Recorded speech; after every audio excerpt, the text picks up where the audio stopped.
if any one of us don't like it, doesn't like it, we can delete it from YouTube. But whatever I'm saying and you're listening, that cannot be rubbed, that cannot be eradicated. I cannot just say, okay, forget what I said, forget what I said. You have already heard it. So that is the real interaction. And then there is a virtual or a cyber interaction, and both of them into when we mix them together, it becomes the digital space interaction that we have been experiencing today. And as Dr. Yagnik mentioned, that this has skyrocketed due to the pandemic. It has become the way of life for the past at least 1.5 years, or now it'll be almost 2 years. And I will show you later that uh, it is suggested now that this is going to be the new normal. Um, then in the real, there is a delay in communication, and on digital, it's immediate.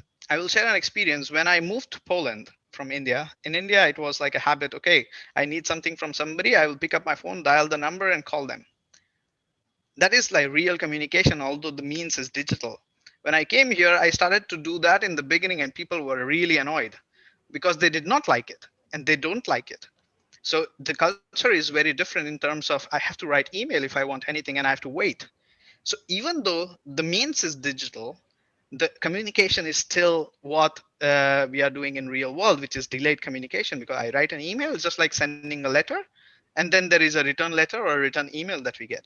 So what has changed is not, to put it in the terms, it's not something which is very different. We have been through it, but the scale at which it has changed, the amount of the number of areas in our life that it has impacted is enormous. So that is why we feel that change happening, because we were not ready for it.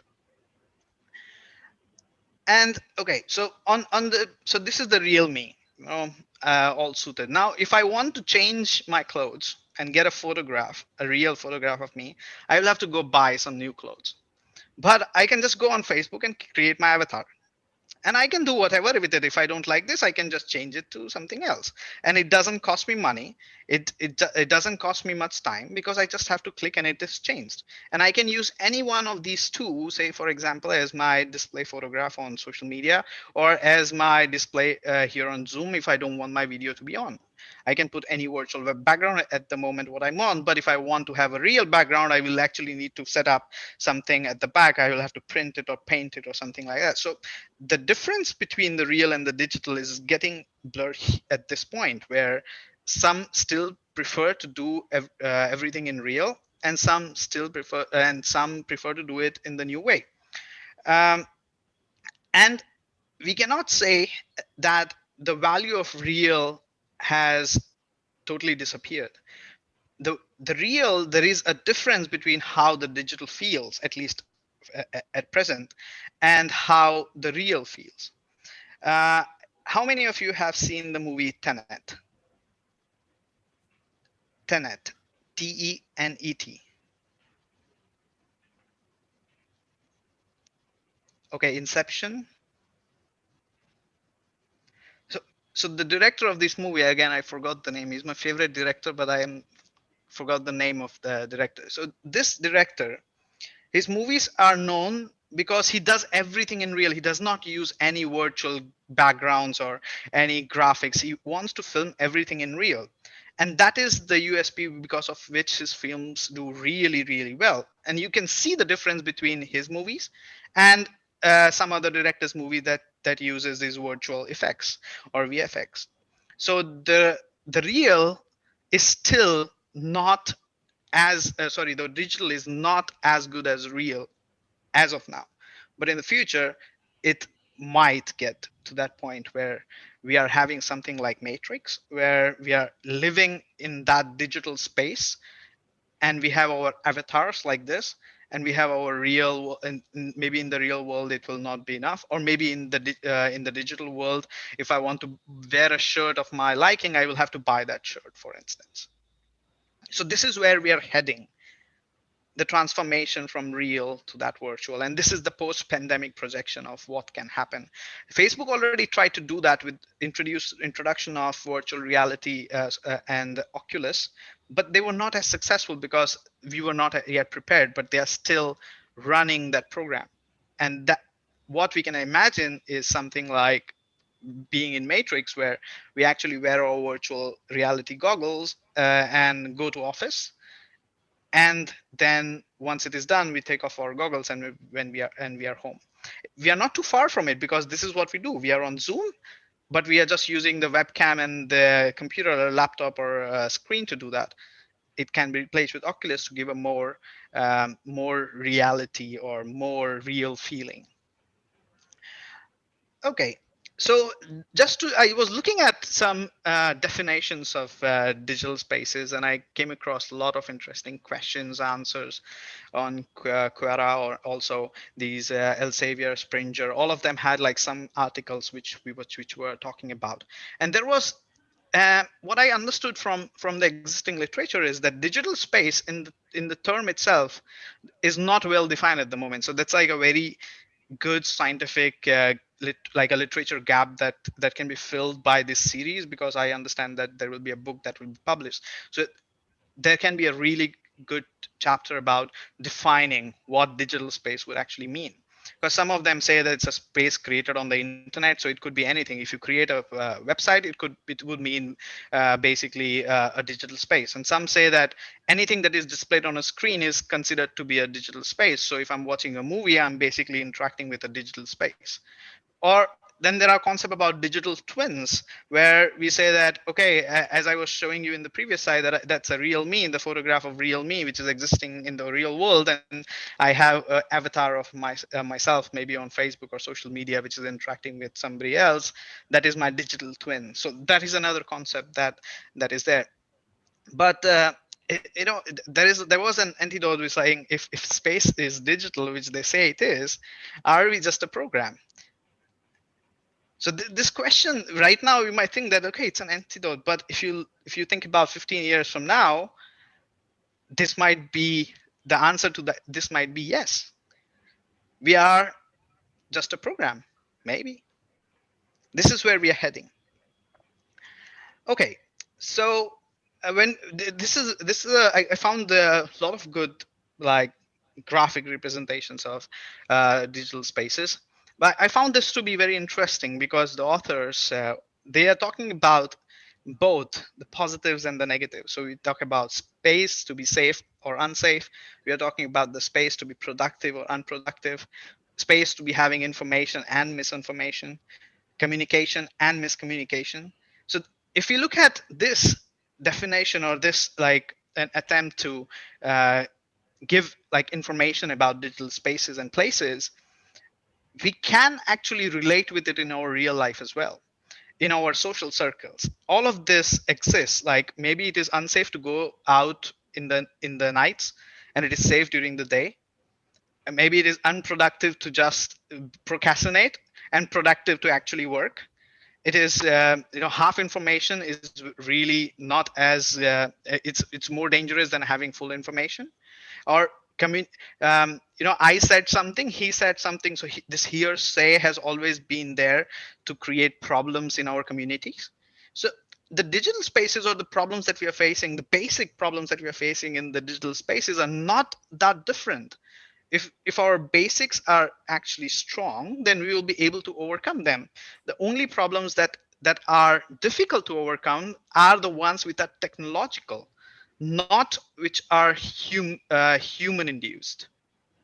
So this, I really like this figure, because it showed that this human induced problems are already existing in the society, even if we remove the ICTs. The only thing that changes is their scope, or the amount of people that they can affect. Uh, okay, so this is something that I have been working on, and I will be mentioning it in my upcoming book, which will be released next year. So when we talk about digital spaces, or we talk actually about our real lives as well, so there are three aspects of our lives. We have personal lives, our friends or families, um, people who are around us, who we are in daily contact with. And then there is our professional life, where we are like only professional life, where we are like just interacting as colleagues. But then there is an intersection of these two, which can be defined as the social life. Now, If we look at the digital spaces, the interaction of these three aspects of our life is very closely connected. My social image can affect my personal life as well as my professional life more than what I can imagine.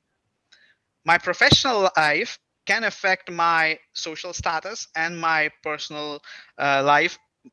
It has already been existing. Somebody who is an, say, IAS officer has a high social repo or a high social status, and in personal life also they get more benefits. In even in terms of, you consider an IAS, a male or a female, when they are looking for a partner, they always get really good prospects for marriage, at least in India, when I talk about the Indian perspective, because that comes that professional affected the social status, and that social status actually affected the personal gains or the personal life in which we are going to live.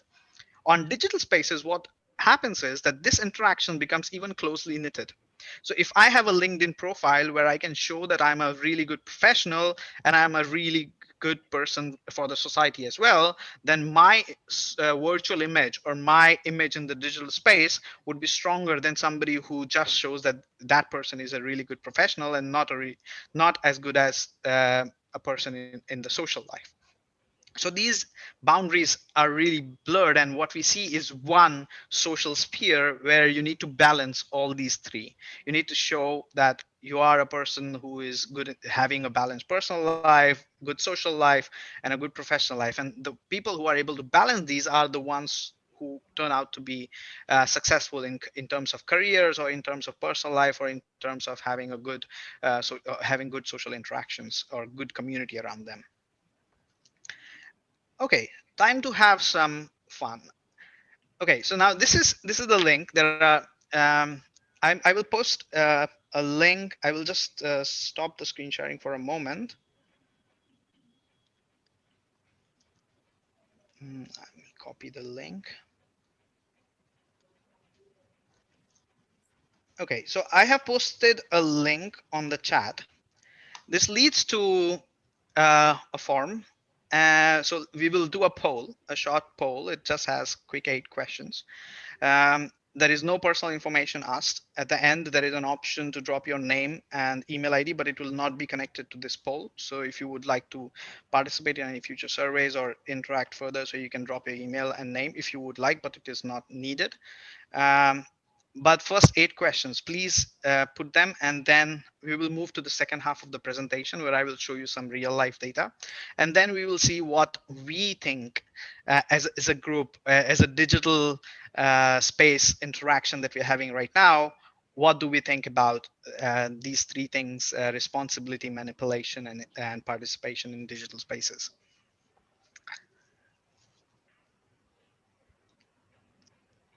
If anybody has any questions, please feel free to ask about this. It should be relatively straightforward. The platform is very interactive.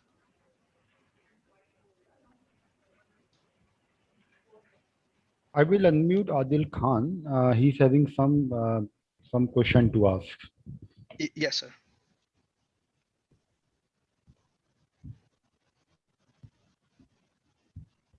Adil sir, you can unmute yourself. Yash, how are you? I'm good, sir. Nice to hear you. How are you doing? I hope you remember me. Oh, yeah, of course I do. और क्या हाल है? बस एकदम बढ़िया, sir. Yeah. Uh, Doing a lot of experiments with social media and things that we are coming across. What is your opinion that for the impact of digital media from a college point of view, university point of view, uh, how it can be used for the benefit of the universities? So can I answer this at the end? Because if I answer it right now, then some of the answers that are there in that poll will will be biased. But I will definitely answer that for sure. If it is okay, I can answer it at the end after the presentation. Thanks.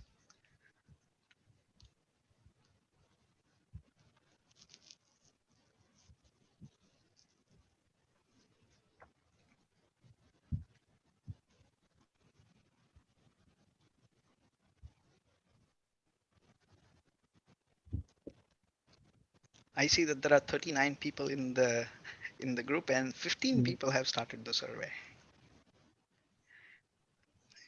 So this is what digital spaces enable us to do, to see what is happening in real time in the real world.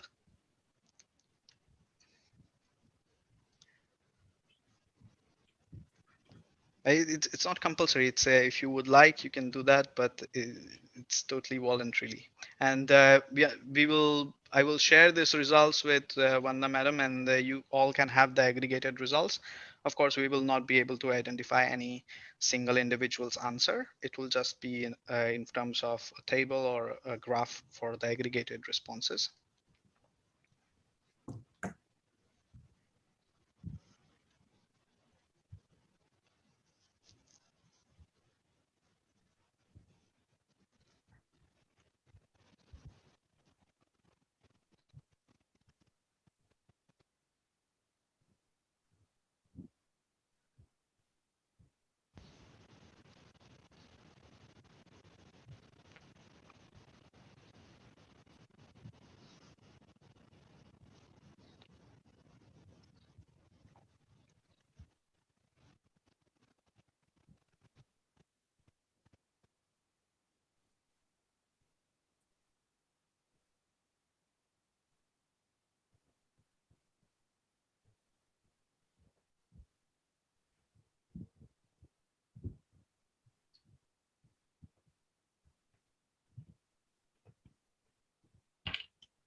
Dr. Yash, we can continue. I think the form filling must have been done till now.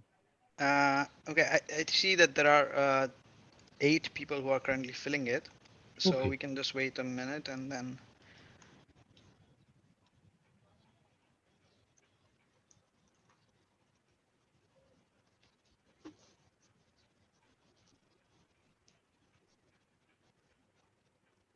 yeah, 9 people are still filling the survey.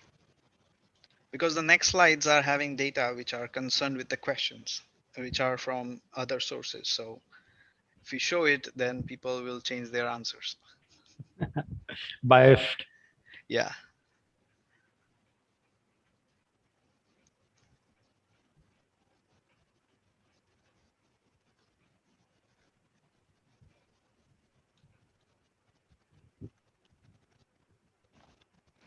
Okay, so let's just, it's 10:14 here, so we'll just wait a minute more and then we can proceed ahead.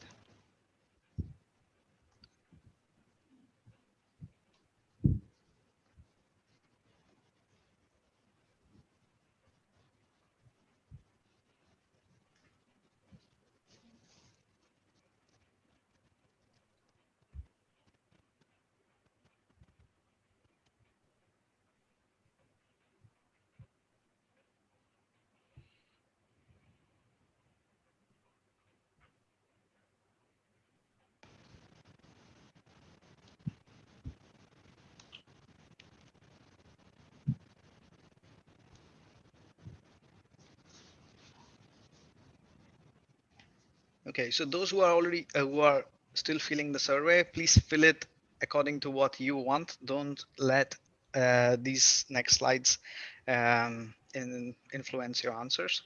So we will just move ahead. Okay, so this is what the main thing that we wanted to discuss about responsibility, manipulation, and participation. And what I've done is I have taken some data from different sources to see what is currently present about responsibility, manipulation, and participation.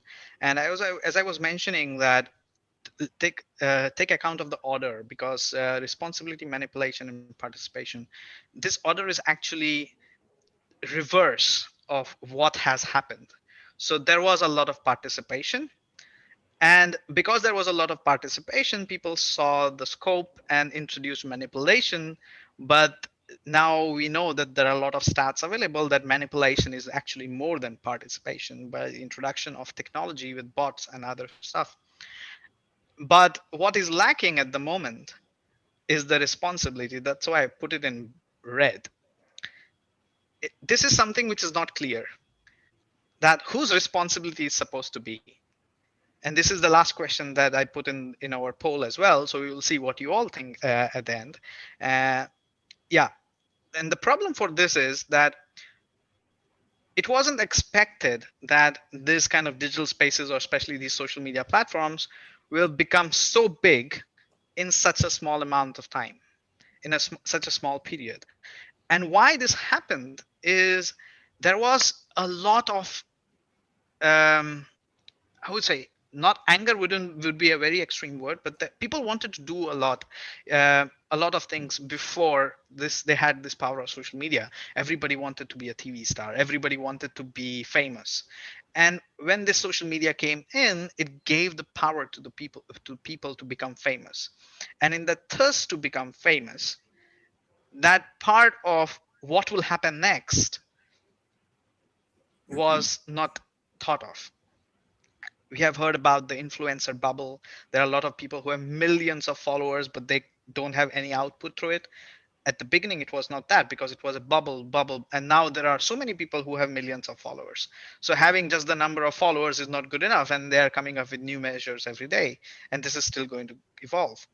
And when we talk about the manipulation, we still don't know who should be responsible, whether people who are introducing manipulation should be responsible, but that is classified as their right to speech, their freedom to express, or whether it should be the platforms. Because if the newspaper 20 years back, if a newspaper published something which was false, they were held accountable, and they are still held legally accountable. But platforms, the social media platforms, not to name any one platform, but all of these platforms, they are a kind of publisher, but here the content is created by the user. So what to do with it, whether the publisher is responsible or the person is responsible, so it's still blurred. We had a lot of incidents where there was a chance for the policymakers to create a breakthrough and introduce a responsibility, but the responsibilities that have been introduced in these digital spaces at the moment are not enough.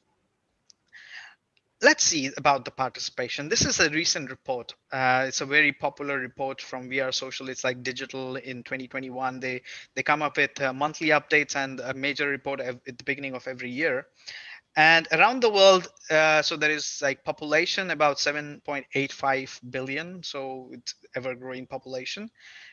If you look at the number of mobile phone users and the internet users and active social media users, they all account for more than 50% of the overall population. So it is safe to say that more than 50% of the world's population is highly engaged in digital spaces, but there is still this half or 50% or 40% which are not engaged on the digital spaces. And this is changing fast, but it would still take 5 to 10 years to reach that point where you have 100%.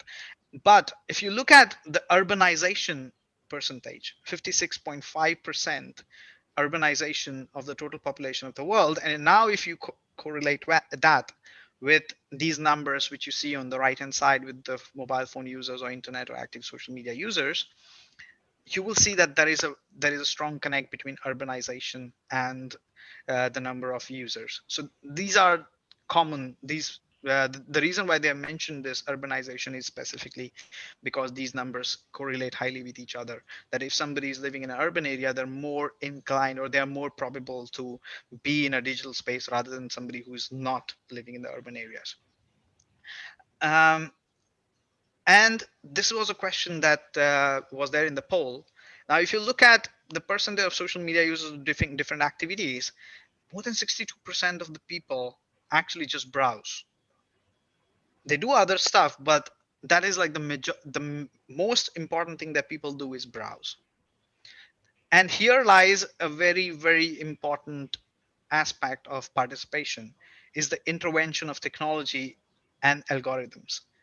The things that we see are not just randomly determined. They are determined by what we do. And you can try it, you can experiment by yourself that if you write on Google, for instance, football, try to search football World Cup, and so on. And then you go on any website, any other website which is having Google ads, you will see ads related to football. You go on Facebook or you go on YouTube, write football, search for football, and then you will see the ads related to football start coming up, the posts related to football start coming up. So these algorithms are basically seeing what we are doing, and then they try to manipulate us into doing that more. That is what is causing the addictions. The addiction that people have of like endlessly browsing the news feed is because you see a video related to cooking, that video is finished, you see another one and another one and another one, and by the time you realize 2 hours are gone. Instant messaging, of course, this is something that people do to stay in touch. Watching videos, again, very highly voted by people. Posting updates, half of the people, only half of the people say that they talk. And when 50% of the people are talking, then there is this kind of a mess. Imagine if 100% people start to talk. So there has to be some kind of intervention at different levels. It is when we talk about responsibility, I will like discuss in detail at the end, but it is not one person job. It is not one stakeholder job to get over this manipulation of the problems that we are facing in the digital space. Now, if you look at the last thing, which is log in to third-party apps. Recently, one of my students did a bachelor thesis on a very interesting topic, which was called big tech censorship. So he looked at these big like Google, Amazon, and these social media platforms, and we are so much dependent on these social media platforms and Amazon and Google at the moment that if these three companies are shut down, if their servers go blank, billions, not just billions, trillions and trillions of dollars of money would be wiped off from the planet. It will just like go off. You can't imagine how many businesses run on use Amazon Web Services. It's huge. There was a case of Parler, which he discussed in the case study. So Parler was like uh, it's like Reddit, or so you can go and post anything anything there, and it was forced to shut down. Amazon cut its server space. Google like took it off the App Store. Sorry, the Play Store, and Apple took it off the App Store. The app was literally ghosted because it allowed users to talk about what happened at the Capitol in the U.S. election with Donald Trump and these Capitol riots. So because people were discussing, this app was taken down from all these three major hosting services, and it basically lost its existence till it complied. So if you look at this 16%, this dependence on these big tech, our participation in these big tech with Google, Amazon, Apple, Facebook, it's it's so highly dependent on them. We are so highly dependent on them in these digital spaces that we don't even think about going to these third-party apps. And that is what we need to do more if we don't want monopoly to exist in digital spaces. Otherwise, these tech giants will basically rule what we do next. Now let's talk about manipulation. There have been a lot of discussion recently, especially after the COVID and the misinformation. We also did a huge survey on COVID-19 and public perception, more public knowledge about COVID-19. It reached out to 121 countries. We had more than 15,000 responses, and about 20 or thousand incomplete responses. And what we found was that people just trust whatever they get. Hence, it becomes easier to manipulate them. We never safeguard ourselves against some information that we get. We are so eager to when I say we, I'm talking about the majority. I'm not talking about any individual, but as a community, we are so eager to be the first one to share the news. We all become individual news outlets.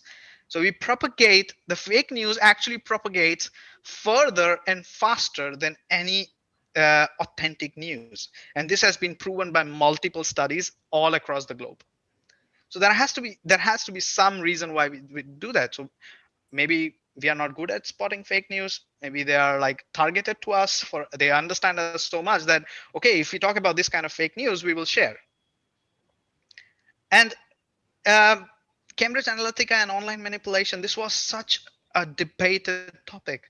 It was such a big manipulation by such a handful of stakeholders affecting such large number of people. But what happened? No, nobody went to jail. There was there were a lot of hearings, but if you look at the recordings of those hearings, it looks like a stand-up comedy. And in the end, what came up was privacy laws. In Europe, there was GDPR. I would say Europe is actually really good, is really good in terms of implementing this GDPR, where your personal data, you have like so many rights related to personal data protection, but still it's not good enough. What they did was they asked each website owner or each person who owns a part of digital space to ask any user coming in to agree to whatever they want. So Facebook, Google, and all these major players, they made us agree, and most of us did not even read what we are agreeing on.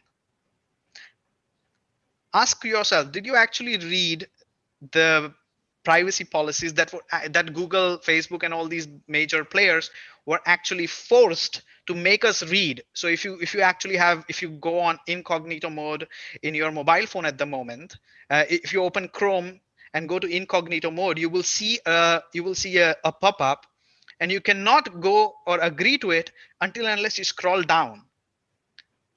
But we just scroll down, we don't read it.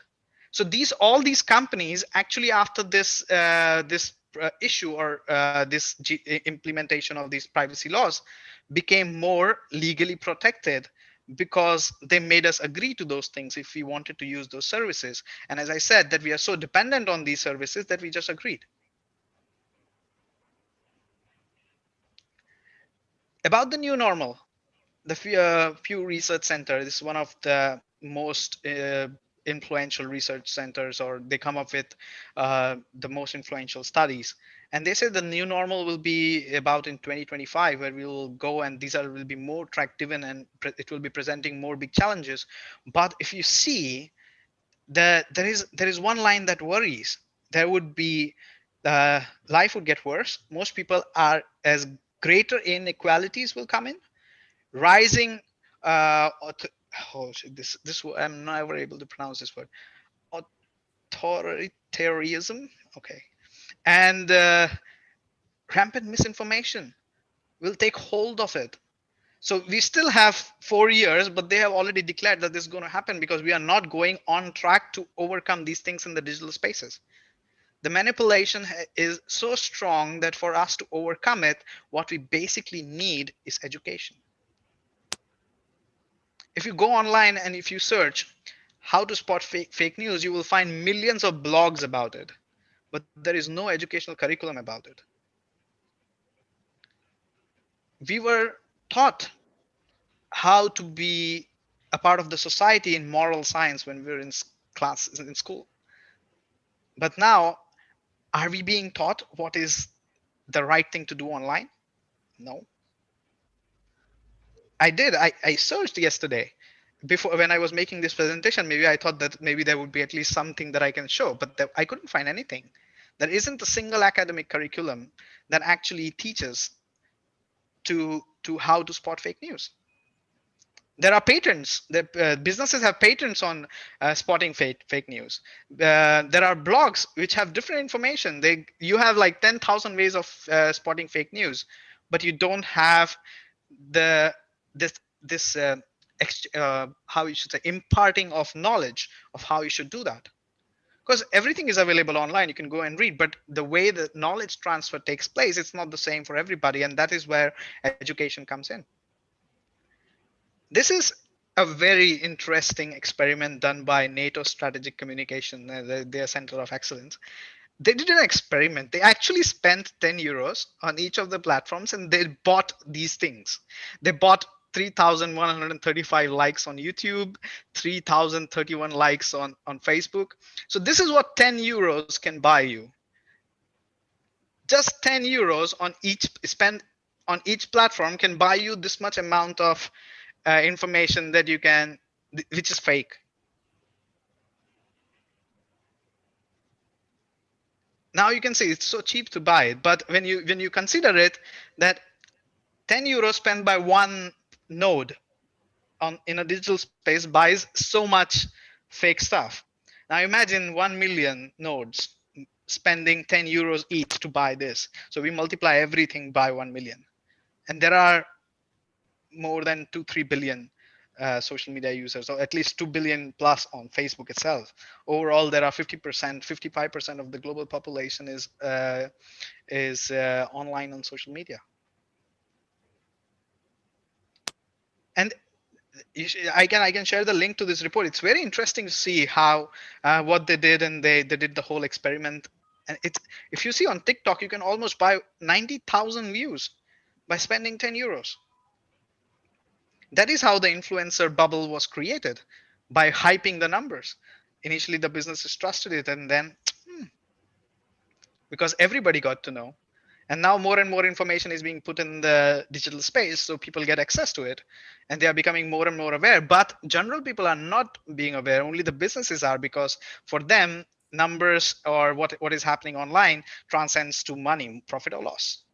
But for individuals, it is not affecting our life maybe at this point directly, but 2 years from now, 5 years from now, as predicted by in that previous report, 2025, the new normal brings in more problems in the digital spaces. It is not going to get less, because we don't have any policies in place which are taking us in the right direction at the moment.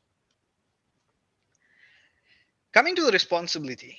So this is like my favorite question, because it doesn't have an answer in the literature at the moment, neither in the policies. So it's like an open-ended question which can be stressed upon. Who is responsible? Who has the most responsibility, whether it's the platforms, users, businesses, policymakers, or maybe aliens? Maybe we need somebody who comes from out of this world to help us with this. These are in that same NATO report. They gave some solutions, but if you read these solutions, they're like so generalized. And without that NATO report, also you can find it on thousands of blogs. Okay, increase the transparency, develop the new safety standards. They did that after the Cambridge Analytica. This was exactly that they did when they announced new GDPR guidelines or new privacy policy guidelines. This is exactly what they did. Established independent and well resource oversight of social media platform already exists, doesn't work. Each social media platform is obliged to have an independent observer of what is happening. They need to have community guidelines. Still no, nothing. It's not working. Increase efforts to deter social media manipulation, but what effort? Totally unclear. Continue to pressure social media platform to do more to counter the abuse of their services. They are clueless of what to do. So even after doing like good work, people don't come up with solutions which are workable. They are hypothetical. This is another question that we asked. One of the very simple things that can be done is raising awareness of individuals. If you see, these are the numbers from an Ericsson report from 2019, and these were the same things that I also put on the poll. People are not aware of the more pressing issues, the human induced problems. You can see fake profiles, people are aware about it. More than 50% of people are aware, so now we are cautious about it. But if you talk about social engineering, most of the people don't even know about what is social engineering,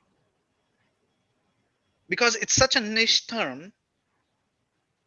It's such a niche term that highly educated people might be aware about it, or maybe not. Highly experienced people would be the right way to say, in this field, are aware about what is social engineering. But what about social engineering as a curriculum? What about teaching what is social engineering to the youth today so that they are aware tomorrow? And this is not just at the educational level, it is also in terms of um, um, how you say, the professional courses that are run by the top universities. So if you go to Cambridge continuing education or Harvard, they have courses on how to use data driven insights on promoting businesses.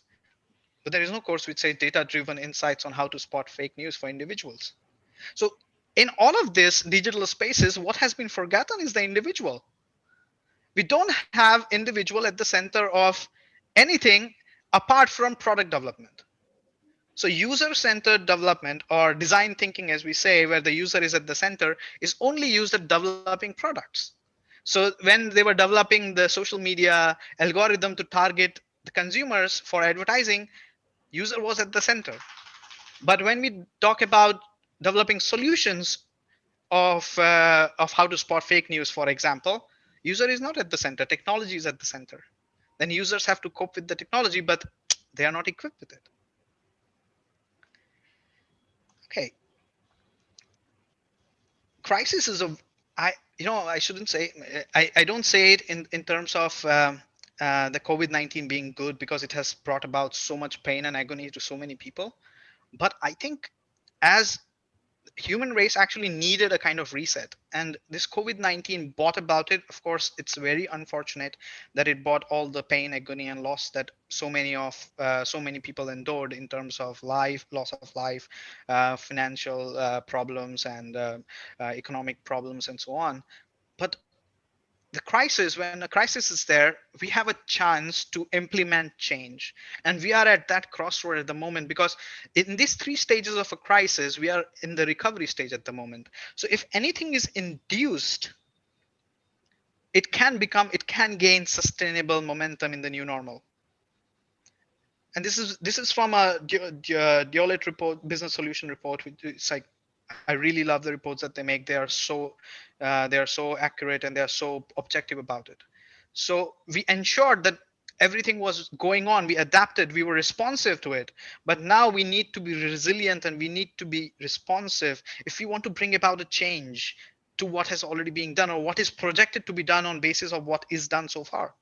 We still have 4 years on basis of what the few research center says. And it's a lot of time, because we are in a stage where it's iron is hot at the moment, and any hit of the hammer would mold it in the way that we want it. And what we need to do is we need to put these things at the core of the policy for digital spaces. The human experience is always driven by values, emotions, and actions. And if you want to change behavior, if you want to induce people's intention towards a change of behavior, which the theory of planned behavior says, we need to build trust. We need to inculcate values, emotions, and actions in people. And this needs to be done by policymakers. This needs to be done by the platform. This needs to be done by the educational organization. This needs to be done by individuals themselves as well. And if George Bernard Shaw was alive today, he would probably adopt me as a child, because I use this sentence or this thought given by him everywhere. It's a part of my PhD thesis. It's a part of my every program that I do. I don't know, this sentence just fits so perfectly everywhere. He said, you see things as they are and ask why there is a problem, why there is a problem. That is what we ask. And he said, I dream of things as they are not and ask why not? Why not can there be a policy? Because when we say why not, then we can get an answer to it. It brings me to Newton. I mean, Newton did not say, why did the apple fall down? He said, why didn't the apple go up? And these are things that we are taught, but in the race of this technological development, these basic things, these basic problem solving skills are getting lost somewhere because we try to concentrate too much on technology and forget that the basics never change. This was he said this in 1920s somewhere, and if you apply it today, it's like it applies to digital spaces also, which can be the future for the next 50 years. Alvin Toffler in 1975, he's a futurologist. He was a futurologist. He said there will be a swift movement from materialistic satisfaction to psychic gratification. That is what we are seeking in digital spaces. We are not seeking materialistic things anymore. If I have a Ferrari and I go to my university and nobody like takes a note of it, I would be so sad, even though I have a Ferrari. But if I own a, say, a not so fancy car, and if I drive somewhere and people say, wow, you have a car, I would be so happy to own that car instead of a Ferrari. That is psychic gratification. That is what we are looking for in digital spaces. Why do we look for likes, comments? Why do we post? Psychic gratification. So these people imagined what we will be looking for decades ago, but we didn't pay attention to it. There was a race for technological development, but not of philosophical development of such kind of statements which were said by these people. And digital spaces needs that philosophy. Even the PhD programs for today, it's a race to publish. What about the philosophy?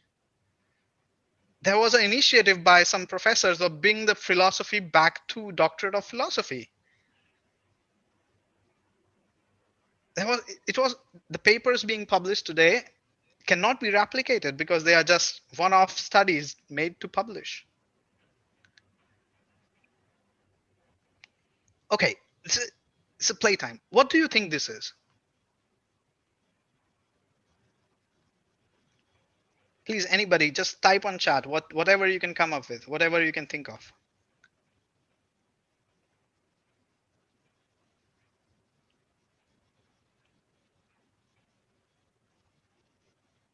No one? No. Now you see, it's like a blank canvas. You can say whatever you want.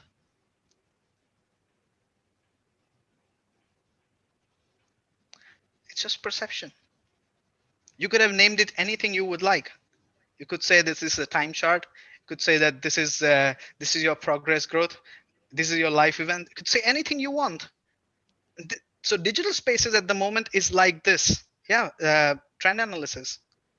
I got one of the messages in direct message saying trend analysis. Yes, this is what we need. We need to have fresh perspective from individuals to come pitch in and express and use their right to freedom, but in the right way, not to spread things which are coming from some other sources, but use it to like share what they want to say. And I would finish with this. Thank you for your attention. And okay, before we take the questions, I would just quickly show you what the responses of the report said of what everybody did. Let's see how it is going to be. Okay, so we have 22 people who responded. Let me download this report. Or actually, let me just show you here. I can share it later. Okay, can everybody see it? Okay, so let's see. Which social media platforms do people use? So TikTok, I'm so glad that nobody uses TikTok. So happy. Thank you so much, guys. So there was somebody filled in as well. There were 13% people, but okay, Facebook, Instagram, LinkedIn. WhatsApp is the highest used among our community of 22 people who answered. Okay, let's move to more interesting. Okay, we have people who use Snapchat, Reddit. That's nice. Okay, let's look at the screen time. Okay, minimum is 1 hour and maximum is 13 hour, and the average time spent is almost 6 hours a day.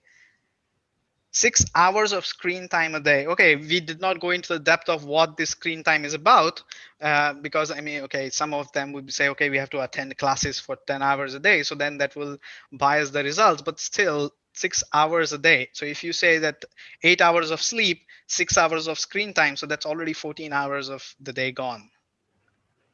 And God bless the person who has said 13 hours a day, because then 13 plus 8 is already 21. So only 3 hours of day without it. Interesting. Okay.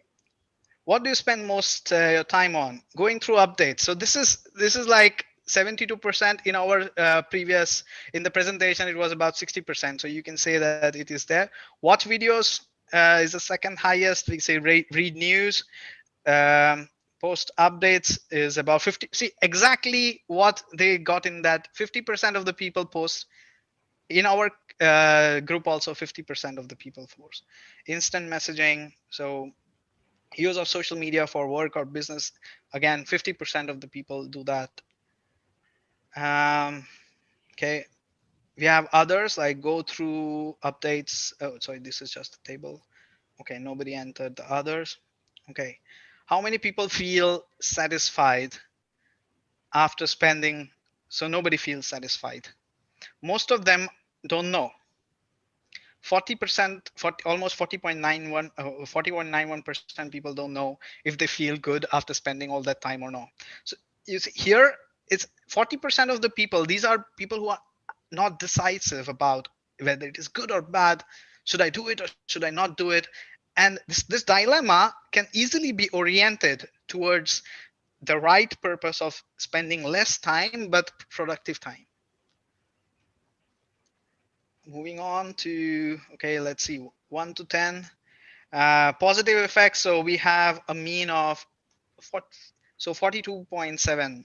4.27 is the average of the positive effects, and 6.32 is the average of negative effects. But still we use.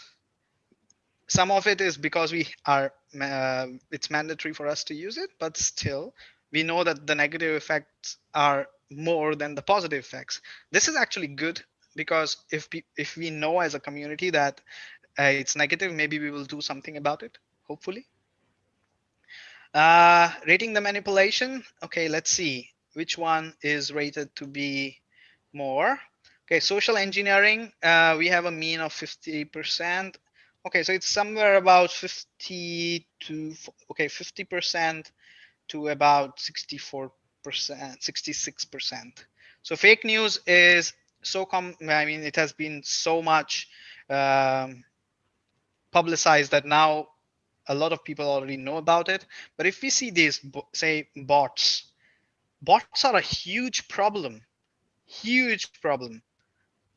But there is a need to raise the awareness regarding these technical things. But because again, we are aware about the human induced problems, but we are not aware about the technically induced problems. Okay, this would be interesting. Who is most responsible? Okay, this.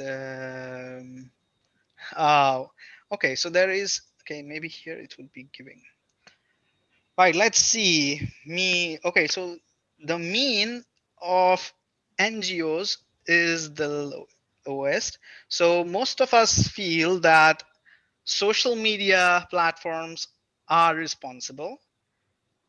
On second we have the policymakers. On third we have the users. Then we have the law enforcers. Then educational organizations, and then NGO and activists. So this is what we feel about who is responsible. But as you can see that on an average, we range from about 2 to 5. So that's like, we feel that at least social media platform policymakers and users, all of them should be involved in doing this, in coming into this process of building something. But here I would like to say that the role of educational organizations, I feel, is the most important in my personal opinion. right from school to higher education, if we want to change something in the next 10 years, they have the most important role to play, because social media and online platforms, they are businesses. They have their own rights. Policy and lawmakers, there is always a variety of factors influencing policies. So these two are not directly in control of a single stakeholder, but at educational organizations, we are molding individuals, and those individuals can tomorrow make a difference by just being a single point of difference in the overall digital space. Okay. Uh, okay, so I will just, so that was it from me. So all the questions are most welcome. I will share this report also for anybody to pursue. I was thinking about writing a blog about it. It can also have comments from all of you. It cannot be like written as a research paper because the data is not enough, but somebody wants to do it, we can do a detailed research among students or something. It's a great gap in the literature that we can work on. Great.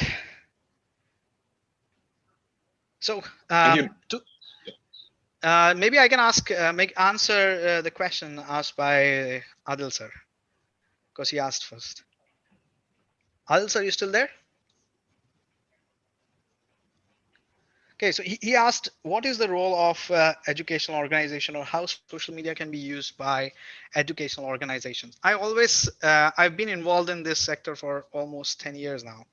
And how I see social media as two different parts for an educational organization, or they should have like at least two strategies. One, from the marketing and branding point of view, it is very important to attract students from various parts of the country and also abroad.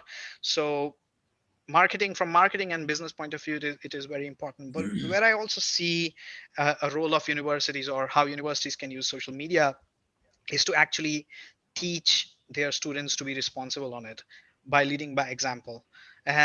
So this is also what I'm writing. It's like a few chapters of the book that I'm writing. Also, it's about this, how to build the social media personality of individuals, so that they can be responsible citizens, or they can have a good career about it. So I think as universities, social media is something that needs to be, the students need to be oriented towards it.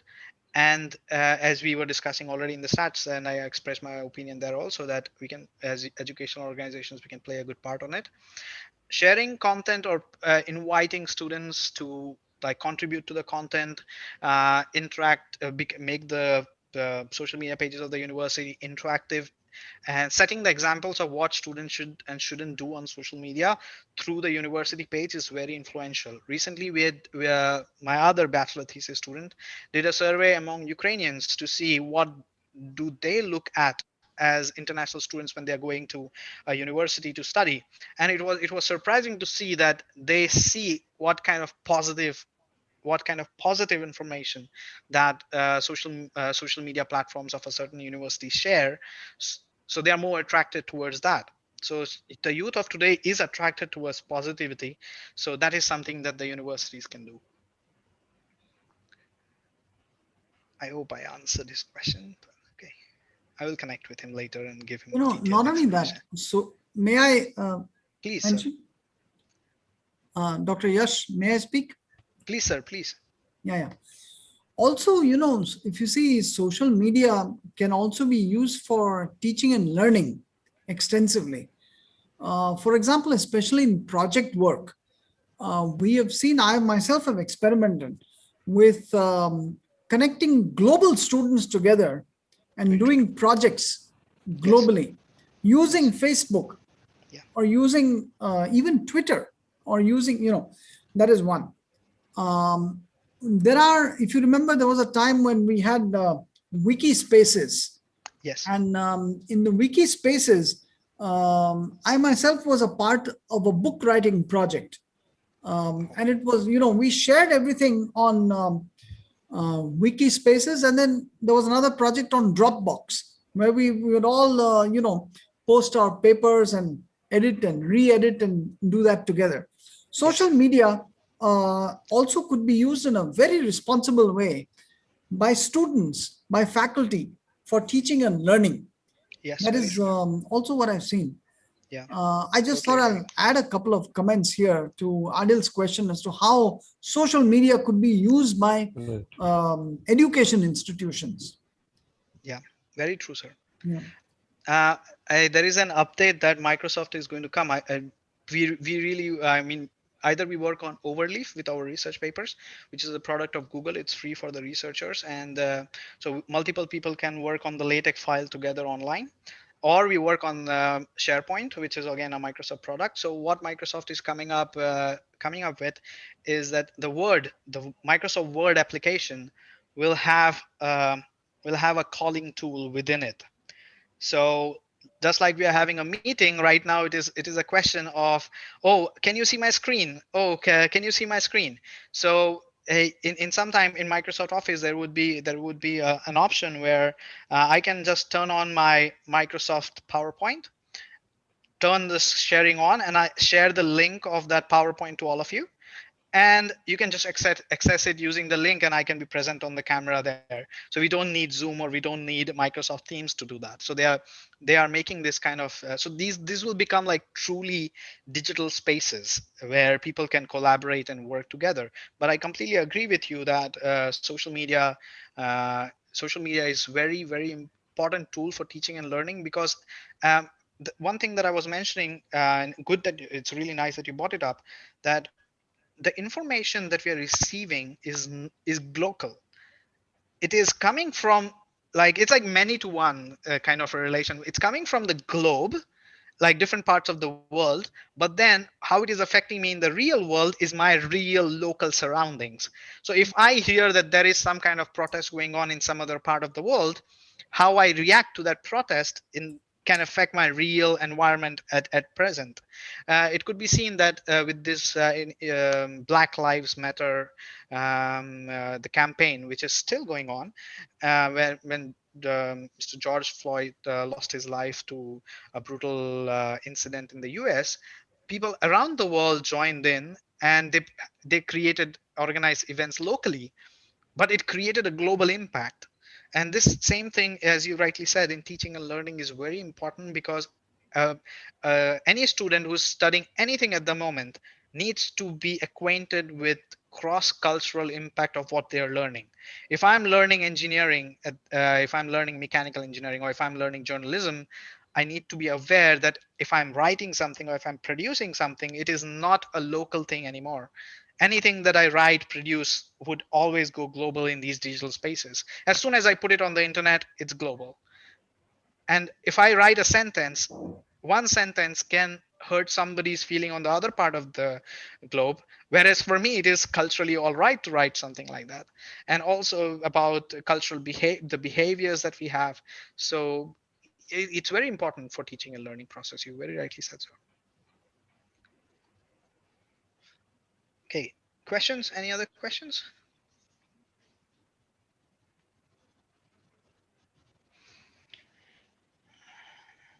Okay, I got a question about says please share your views on social media addiction amongst youth.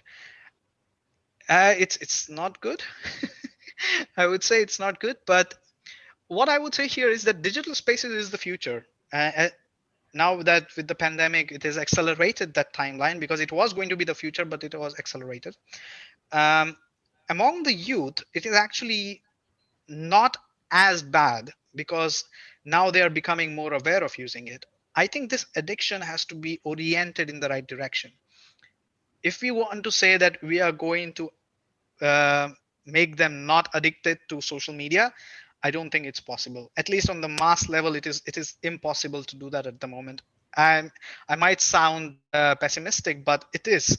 I have tried for the past 10 years to teach students on effective use of social media. I started with my first session on it in ADIT in Vallabh Vidyanagar in 2012.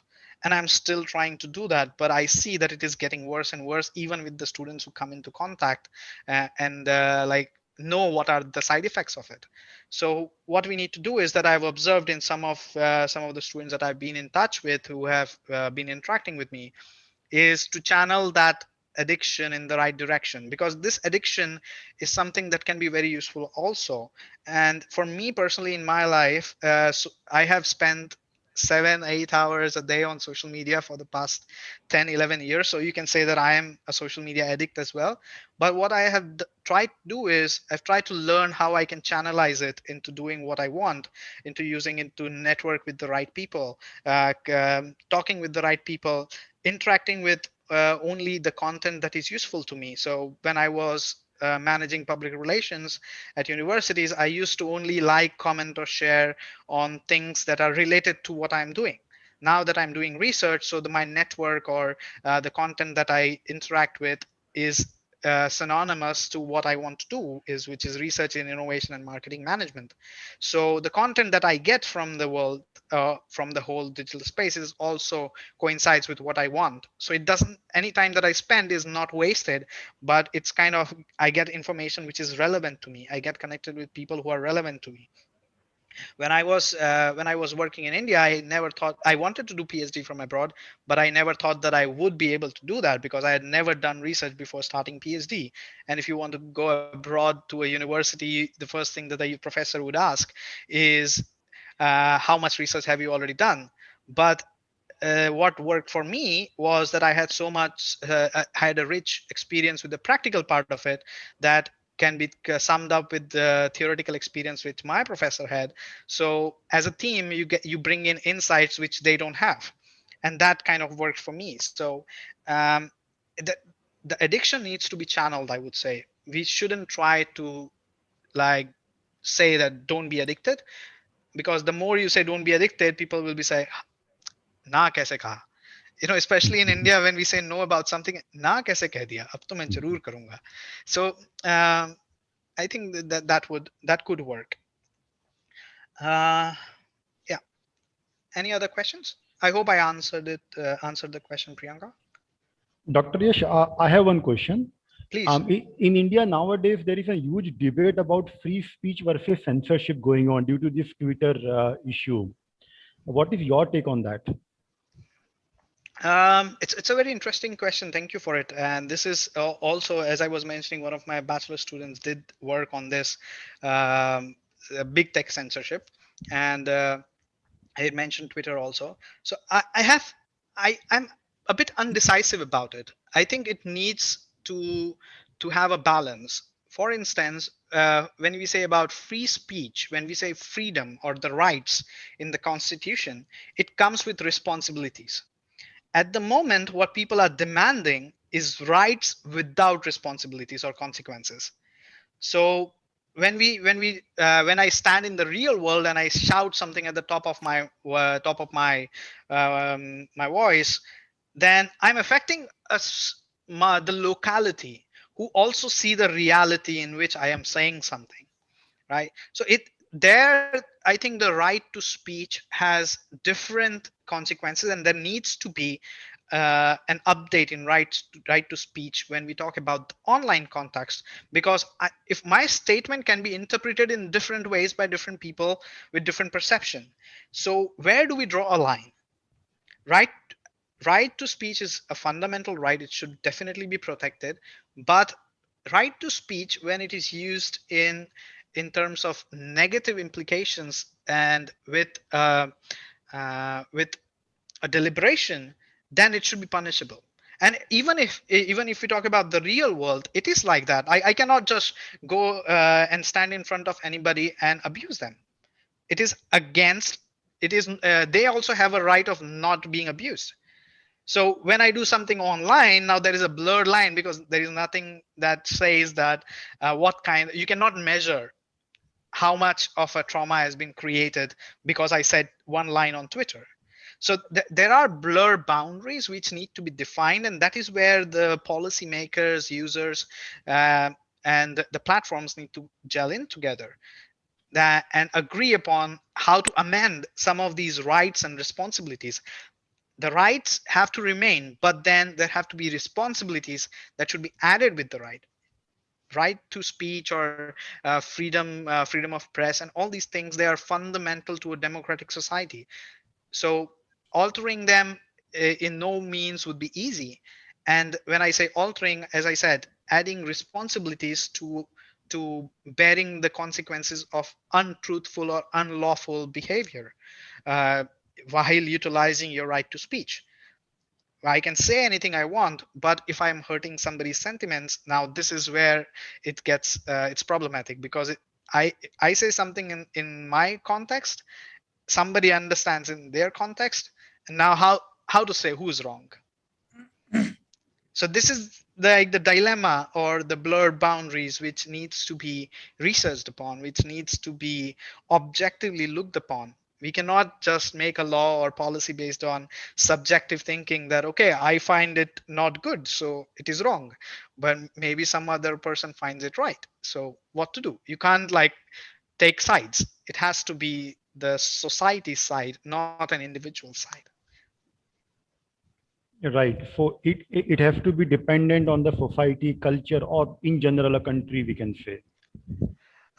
Again, here it cannot be geographically, or it cannot be dependent on one culture, because say if US makes an amendment in its constitution, it of course applies to US citizens, but then US cannot will not do it because it knows that maybe somebody in India would find it offensive. So I think this is something where all the cultures have to come together and do it. That is why it is taking time, because if individual nations do it, then it would be like 206 countries, 206 different policies, and then again where we'll end up in the digital space is argument or a debate whether I am right, you are wrong, or who is right, who is wrong, who is more right, who is more wrong. So as I said, this is if an individual country does it, it will become more of a subjective interpretation for the rest of the countries. So to bring about an objective debate is very important, and I think this is something which we might be striving for next decades to come, because getting so I mean look at India, getting north, south, east, west to agree with each other is a huge challenge. So now imagine China, Russia, US, Europe, ask them to like agree with each other. So I don't I'm really at the moment I don't have the right answer for that, but I would say that it just needs a lot of work. Great, great, great. And meanwhile, any of the faculty member, if you want to ask any question, please raise your hand. I will unmute you. You can ask the question.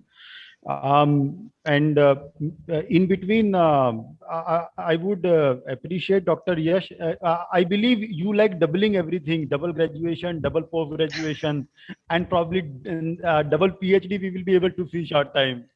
Uh, no, I've been strictly advised not to think about that, but think about completing my habilitation. So hopefully, maybe in the future when I retire, but maybe I would complete this track of having double qualifications or multidisciplinary studies. Yeah. Um, Dr. Yash, digital space has a lot of security issues. We can see that data is stolen from even this bank data is stolen. Social media data is not secure.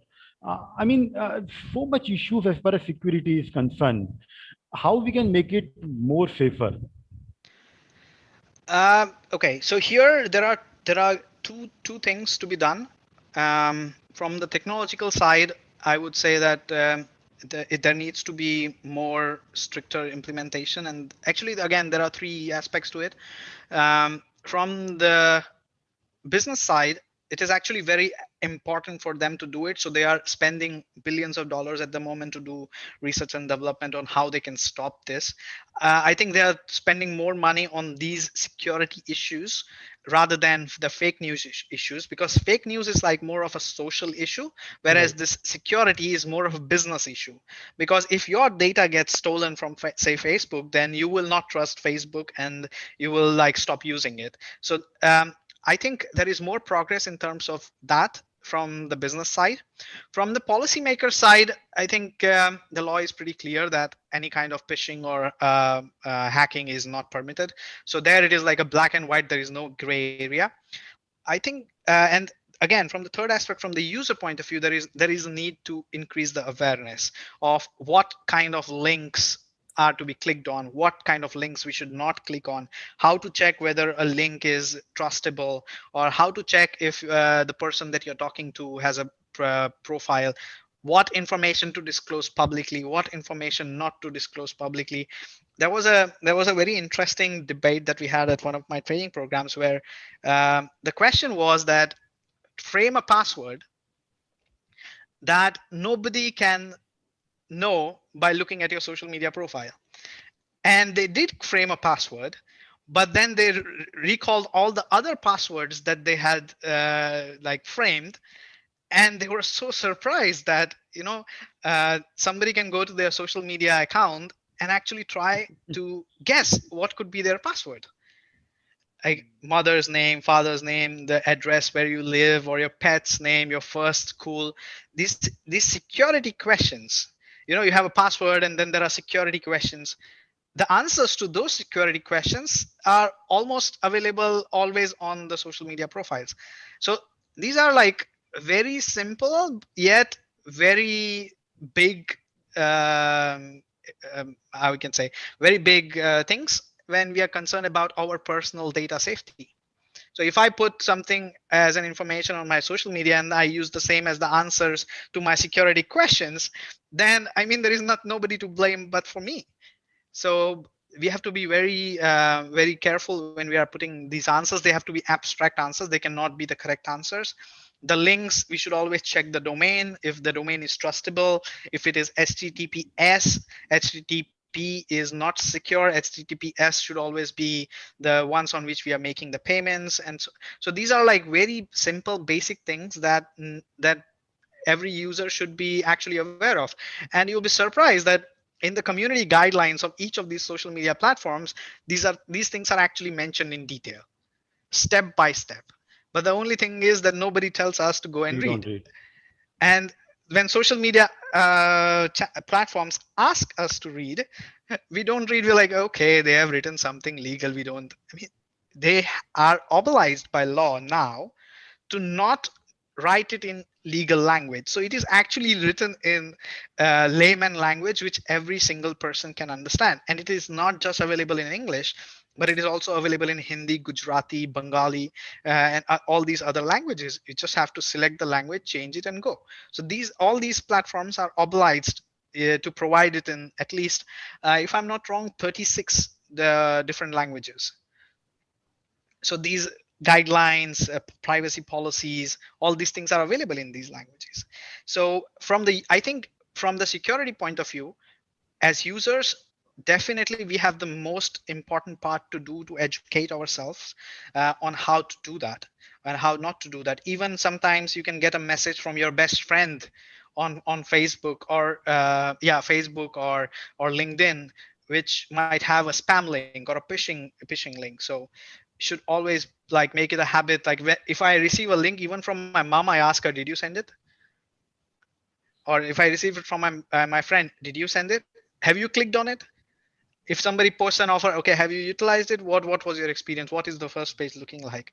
And then also I try to, if I have to click at some unknown link, I always go to incognito and I do it, because in incognito mode, if I click on a link, it doesn't have access to my other details which are there in the browser. So these are like small things, but they are very effective to be safe against these kind of phishing and data privacy concerns. Great, great, Dr. Yash. Thank you. Anyone else having any question?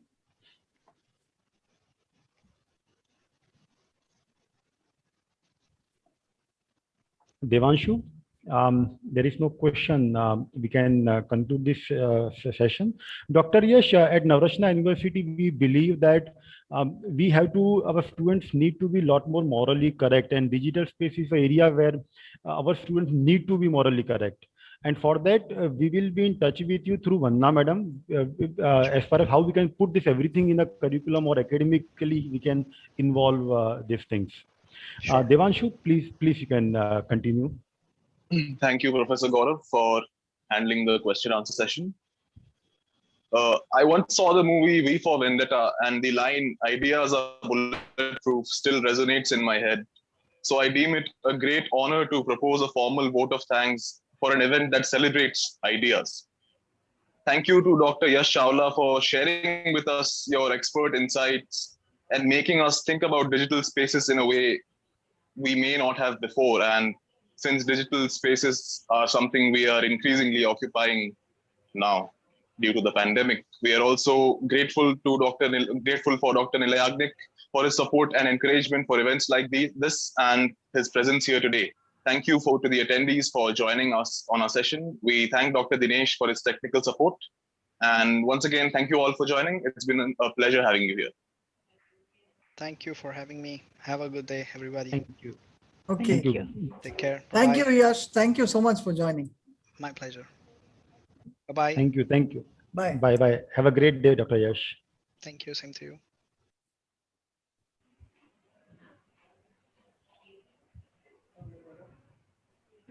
Thank you, sir. Thank you, Gaurav. Thank you. Thank you, Vandana ma'am. Nice Thank you, sir. program. Yeah, yeah.